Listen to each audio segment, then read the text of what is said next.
Good afternoon guys. Tayo magluluto ng tortang cabbage. May carrots, nilagyan ng itlog, tsaka harina. Ayan, parang meatball. Tarin na natin.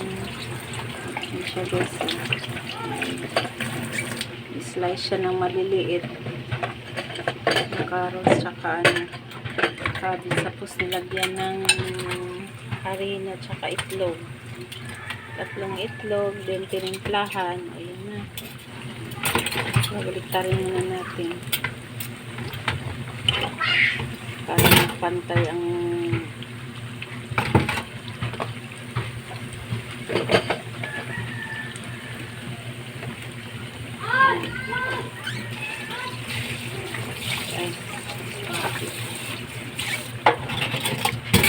siya.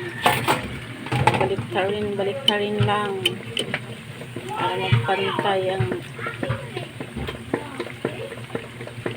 kulay. Ayan. Thank you for watching guys, and God bless everyone. Ayan, mamaya hapuin na itong video, luto na itong tatlo. Ayan, salamat sa panonood, and Happy Valentine's.